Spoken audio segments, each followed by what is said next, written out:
This is why we need gender studies. This is too tall for everyone to use. So, yes, a very warm welcome to, and a loving one also to all the students who have joined in here today. And what two very intriguing lectures we had in the morning, so far. And what I will be doing today with all of you, yes. So, ye nahi na? इसे use this. Okay, ठीक है. Okay. Yes. Am I audible? Can you hear me? Okay. Done? Yeah. All right. So all of you all have chosen to do global design. It was wonderful to hear him speak about your curriculum. And after so many years of practice, and I've been teaching for nearly 18 years also, and to evolve a curriculum which is so which is first of all interdisciplinary and immersive is not easy at all. And the amount of resources and in terms of input that the university has kept aside just for you is something that you all need to recognize, and that's what I saw today. And today's I'll make it brief. I know you are hungry, so I'll make my presentation, my talk brief. But what struck me most is also the way where you're talking about global design also talks about responsible design. So most of my whatever I'm going to share, the few pointers that I need you all to keep in mind for the next 4 years is primarily centered around that. Right? So I can understand how I've been a student too, once upon a time, long back. And there is so much of excitement, dreams, and aspirations that you're going to start, and you're going to invest 4 years, I think, 4 years of your course time it is going to actually mold everything, the way you think. It's not what you are going to work, it's also going to mold the way your entire relationship will be with the people around, as well as the places you will be going to work in. So, and I would also really want to take this opportunity to thank the UID academic team for making this interaction possible. And this is an auspicious beginning, because I think that all beginnings and journeys should be for learning. And also that learning should be just another form of meaningful play. Meaningful play is very essential. I'll tell you why. And if one is not enjoying this playful journey, then something is actually amiss. And it's also a reminder to all of us that we need to rethink and reframe our thought processes and then start afresh. And then this is American futurist writer, I'm not so sure whether you would be familiar with him. This is Alvin Toffler, who had written this very famous statement he made in his book, Future Shock. And there's a quote from his book: "The illiterate of the 21st century will not be those who cannot read and write, but those who cannot learn, unlearn, and relearn." And this book was actually nearly 50 years ago. But I still go back to this particular quote because it resonates even today.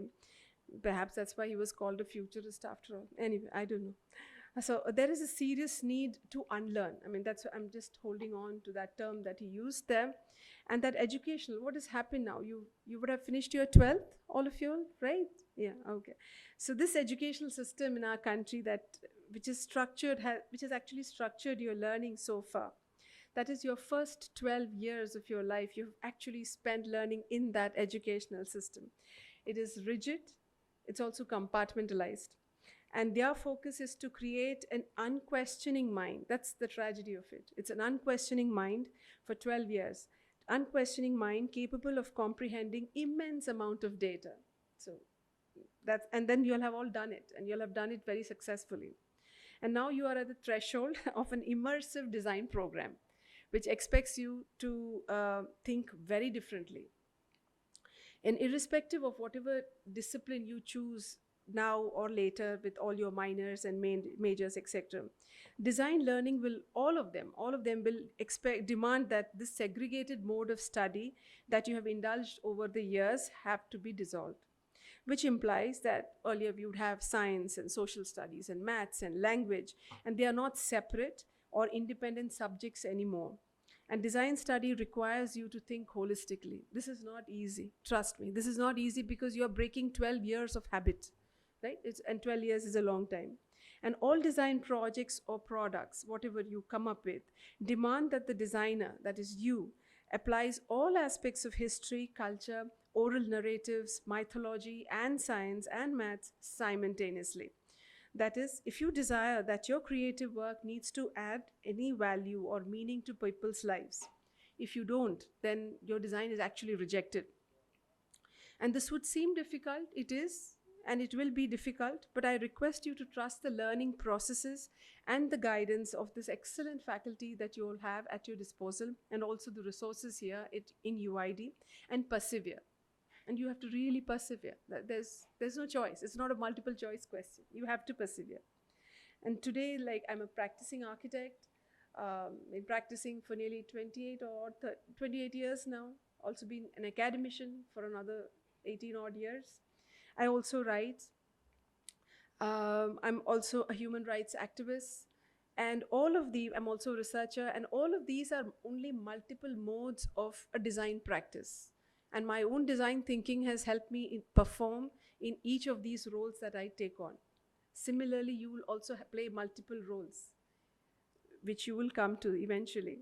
And all of these myriad engagements I've had all began with design, began with one book that I read after my 10th board exam. And that was Victor Papanik's Design for a Better World. That book was not on architecture. It is really not on that at all.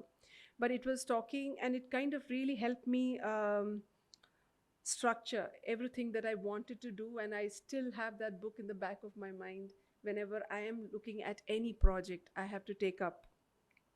And I completely fell in love. When you have just finished your 10th exam, it's easy to fall in love. You fall in love effortlessly. So I did fall in love with all the ideas that the author had meticulously articulated in that text. And that book is not about architecture, as I had mentioned before, but it focuses on product design and sociology, which were totally new to me at that time.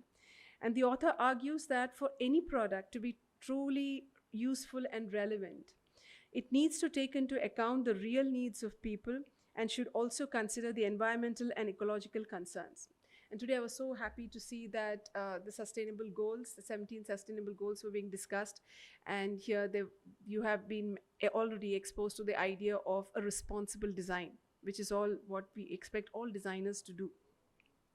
So the book is complete, it's replete with all examples of design successes as well as failures of all scales. And it's a brief and even if we just vaguely look at what is happening to our situation right now at the present context, it's enough to state that the book should have been taken far more seriously than it was. It was translated in a dozen languages, etc. It was a very popular book at that time, but I don't think we have really learned those lessons or taken those lessons into our design practice, which was the unfortunate part of it. And as, like, for instance, as we have gathered here right now, much of our people living in Himachal Pradesh, Haryana, Delhi, these are all completely flooded. And these are flooded, they are badly affected, and essentially why? And it's not only climate change, it's primarily because of faulty design and planning strategies. So we can't just say, it's the rain. No, it is not. It's because we have not planned for it and we have not designed well for it. So in the global sphere, now you are global students now, you've chosen a course which expects you to think not just locally but also globally. Problems are not different there. Problems here are very much similar to the problems you have abroad also.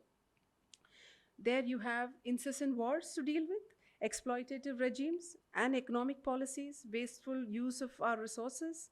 And all of this now we have created and we are presenting all to you, your young shoulders, to take the burden on. So now it's very unfortunate that we give you such a problematic planet to work on, right? But then it is on your young shoulders that you have to kind of come up with a better design habitat, evolve and produce socially and ecologically viable design strategies and products. And there are some questions that I would want you all to ask yourself. And these are the questions I ask myself on a daily basis when I have to work on any kind of a design project. For whom are we all supposed to be designing for, to start with? Who is it for you're working for?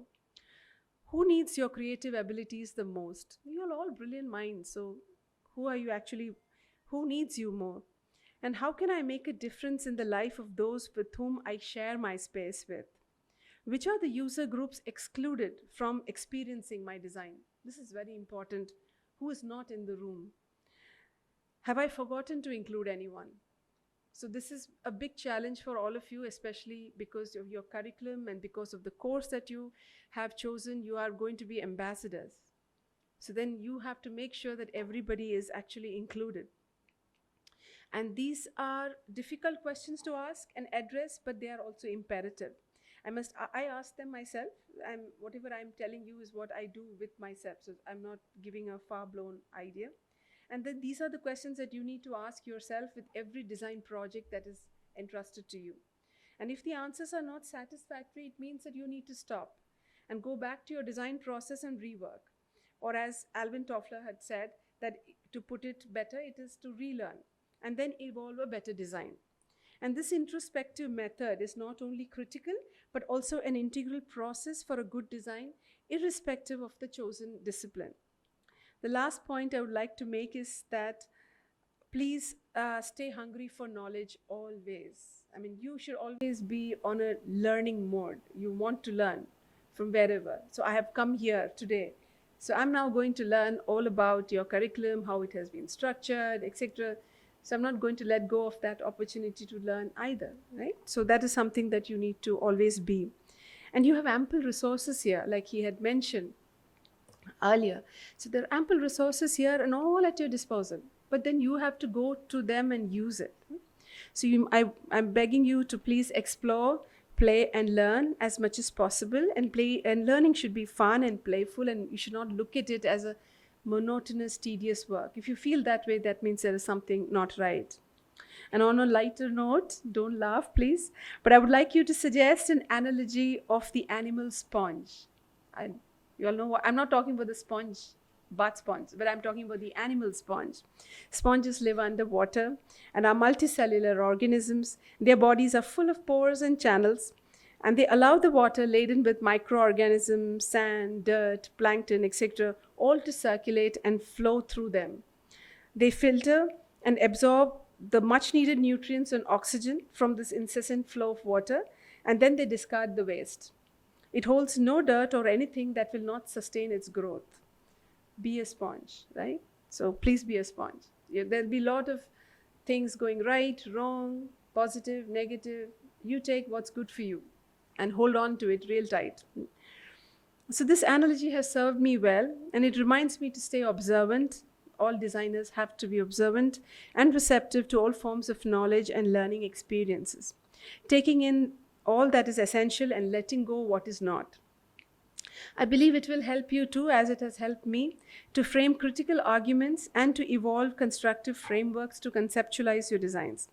Eventually, our education should aid in making us socially responsible citizens, and our work needs to reflect that learning. So when you step out, it's not just your identity that you have created, but also everybody would want to know where are you coming from. So you carry your institution also with you. So my humble request to all the bright creative minds before me is to stay observant, receptive, playful, and also to work towards developing a very questioning and fearless mind. A fearless mind is also essential. If you're afraid, you can't design. And you have infinite power to create an experiment. So let's work towards making life better for everyone. Thank you all for listening. I hope I've not taken too much of time. And I hope to interact further with you again if possible. And I'm still in gratitude to the team in UID for making this particular interaction possible. Thank you so much.